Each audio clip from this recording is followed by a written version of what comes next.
What's up everybody, Genix Dividend Investor here. In this episode, I'll share the 10 money lessons I wish everyone knew. I'll then end this by telling you about a Hollywood actor you'd recognize who has an 8-figure portfolio that makes him over $30,000 a month in dividends and interest, which breaks the mold because so many actors go broke due to not investing. Now the truth is, most people don't realize their biggest money mistakes until it's really tough to fix them, and I don't want that to happen to anyone out there.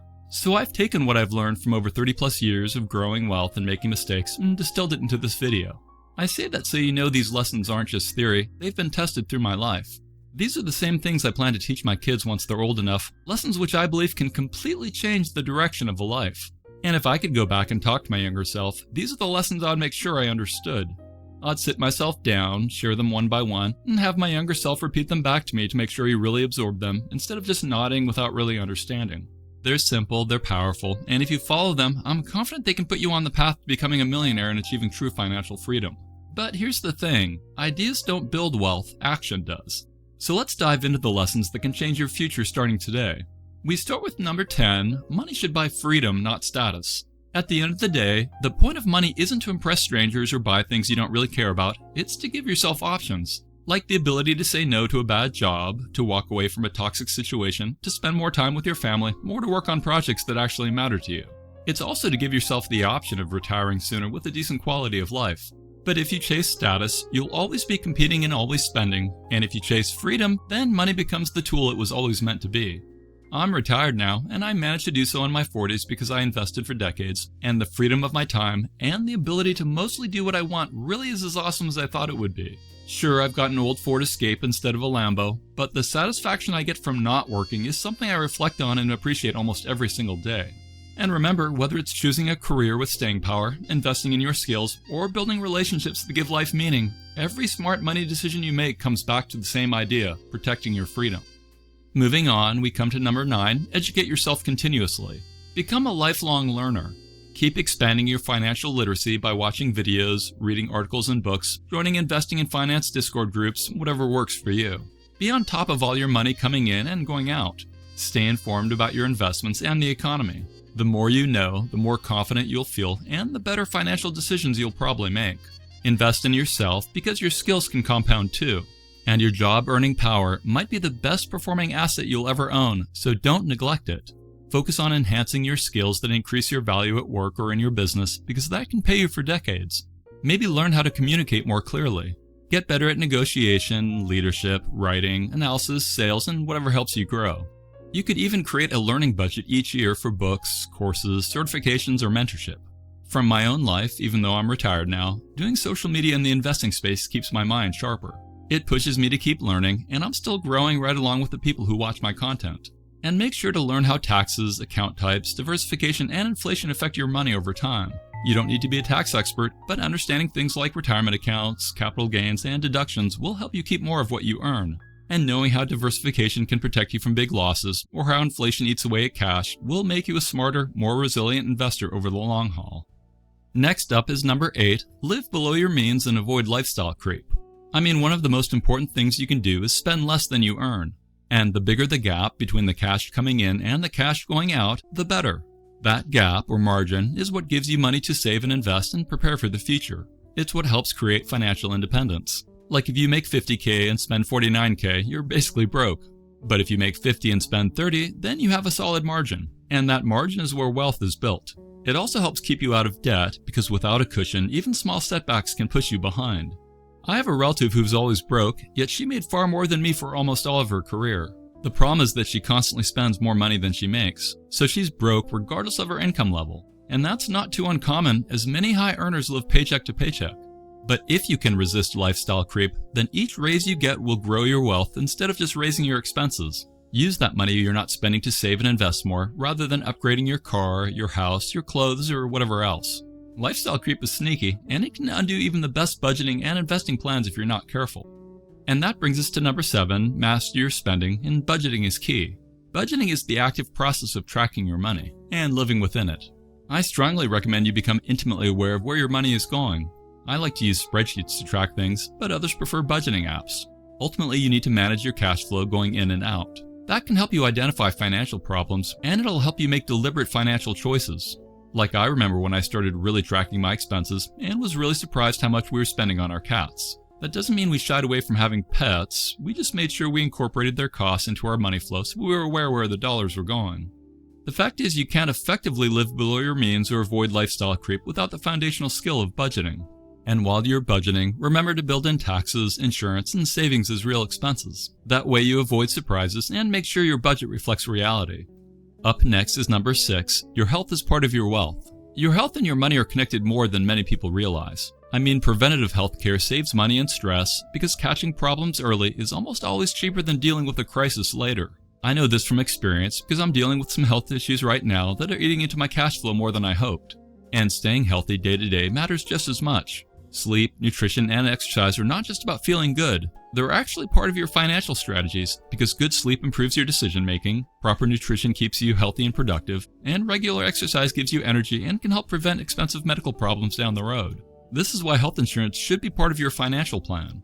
Medical bills are one of the top causes of bankruptcy, and having coverage is protection for both your health and your wealth.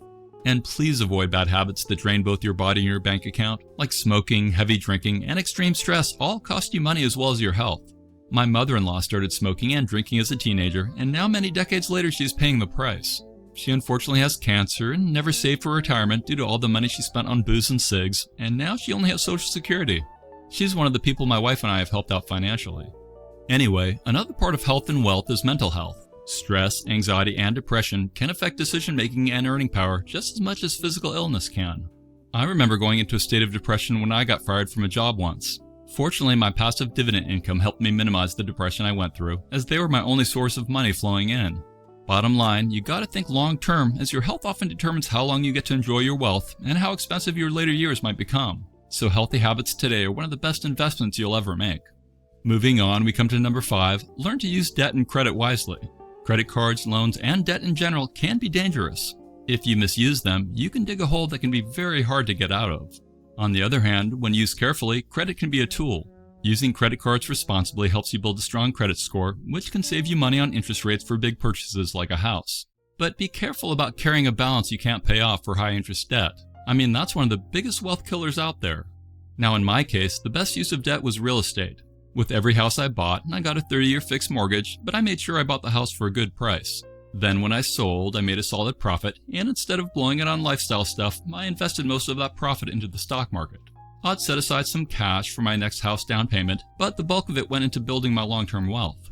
That's how you can use debt in a way that works for you instead of against you. So remember, debt should serve you, not control you. And the less money you waste on paying back interest, the more you'll have working for you to build real wealth. Next up is number 4, protect yourself from bad luck. You need to have cash set aside for unexpected expenses so you don't get wrecked by a car repair, medical bill, job loss, or whatever. 3 to 6 months of living expenses is a good target, and you want to keep it in a safe, liquid place like a savings account. This is your cushion, your first line of defense, because without an emergency fund, you might be forced into debt when bad luck strikes, and that can spiral quickly. Unfortunately, one nasty accident, illness, or even something small like a data breach can erase years of progress if you're not prepared. I actually learned this lesson in a different way when I lost my original dividend spreadsheet that I'd built and used for over a decade because I only had one copy sitting on an old laptop. Losing more than 10 years of tracking felt like a gut punch, and it drove home for me how fragile things can be when you don't have a backup plan. These days I keep most things online with backups and version control because protecting yourself from bad luck isn't just about money, it's about making sure one accident or mistake doesn't wipe you out completely. And that's really the bigger point here. Think defensively in every area of your financial life. Maybe carry appropriate insurance for health, renters, auto, liability, whatever. Use strong passwords, maybe a password manager, and two-factor authentication to reduce fraud risk. And diversify your investments so that one bad bet doesn't sink you. Diversification probably won't make you rich quickly, but it can protect you from losing everything, and that protection is just as important as growth. And that leads us to number 3, understand net worth and cash flow. In my experience, most people get fixated on their salary and stay focused on how much their job is pulling in, but income is only the inflow. Wealth is what stays and what pays you. Your net worth is simply what you own minus what you owe, and your cash flow is the money coming in versus the money going out. That includes your job income, but the real game changer is when your assets start producing cash flow on their own while you sleep. And I think you should track all of it because it gives you a clear picture of where you really stand. Write down and review your assets and debts once a month, and also document how much your investments paid you in dividends and interest. When I first started doing that years ago, it really opened my eyes to where my money was actually working for me and where it was just tied up in stuff that didn't really matter. I still remember the first time I saw that my monthly dividends could soon cover my mortgage, and man, that moment lit a fire under me. That simple writing habit made me so much more motivated to buy productive assets instead of just spending, because I could literally see my passive income growing month by month. And that's part of why I love high-quality dividend stocks so much, because they've grown my net worth and built a sustainable income stream that now covers my family's lifestyle. Sure, you can chase raises if you want, but if you really want freedom, focus on building good asset ownership and cash flow. Up next is number 2, pay yourself first. I mean, if you try to save and invest only after paying your bills and spending money, chances are there won't be anything left to save.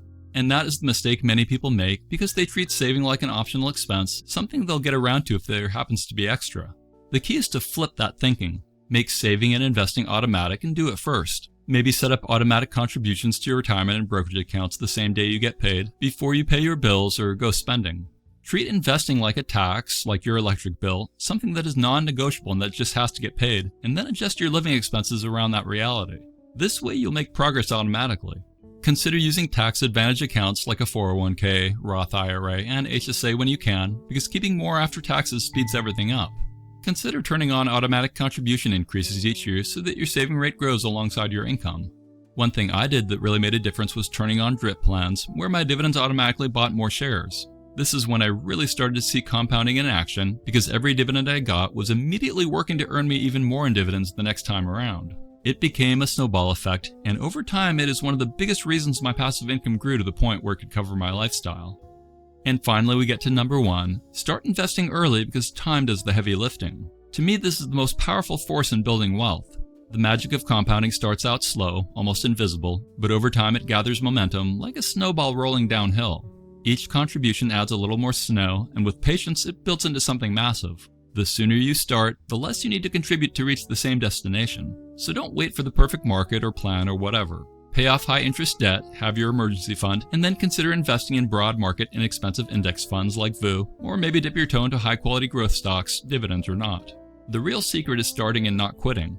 So try not to wait another year, another month, or maybe even not another paycheck. The sooner you start, the sooner compounding starts working for you, and the sooner your money can buy you freedom instead of just stuff. And now, for those of you who made it to this point, I want to share a bonus lesson that a lot of people skip, which is to think about the legacy you'll leave. I mean, sure, money can give you freedom today, but have you thought about the power of handing real assets to the next generation? Watch this 30-second clip to gain some context for what I'm going to talk about. Okay, so for as long as my family lineage is, thousands and thousands of years, you're telling me nobody has been able to pass anything down? Where has it all gone? Thousands of years of greats, and nobody was able to pass down nothing? That's fishy. I don't know. Something ain't right. Okay, and that's kind of a joke, but I relate. Because honestly, what did thousands of generations before me really leave me? Pretty much nothing but stories. I was never handed anything, and I don't expect to inherit anything either. So instead of waiting around for some imaginary rich uncle to show up, I made up my mind that I'd be the one to finally break the cycle. That's a big part of why I get excited about leaving my kids some real generational wealth through my portfolio. And I know plenty of kids blow what they inherit, but at least mine will have a chance to start further ahead than I ever did. And what really makes me happy is knowing my dividend income should keep flowing long after I'm gone, almost like part of my spirit continues to help my kids and maybe even others for generations to come. And if you want to make sure what you build actually helps your family, think about talking to an estate lawyer so when the time comes, your assets get passed on wisely. Now I'll ask you this question, so please leave me a comment with your thoughts. Do you have any interest or plans to start generational wealth by leaving your portfolio for your kids or to a charity or whatever? Or is your plan to take it to the grave because, hey, you made it and you're going to spend it? Or is it something else? And speaking of generational wealth, I want to leave you with a compelling example. So Sean William Scott, the actor who played Stifler and became famous in the early 2000s, has been quietly building serious wealth outside of Hollywood. Most people only think of him as an actor, but court documents show that he brings in about $45,000 each month from royalties, plus another $31,000 a month from dividends and interest. His stock portfolio is valued at around $12 million, and he also owns millions in real estate. Now, royalties are great and they still pay him, but they depend on old movies that may not always be popular. Compare that to dividends from quality companies that can actually increase over time, creating an income stream that grows instead of shrinking. And I've experienced that myself. Month after month, I've watched my dividends trend up, and that was one of the most powerful financial realizations of my life.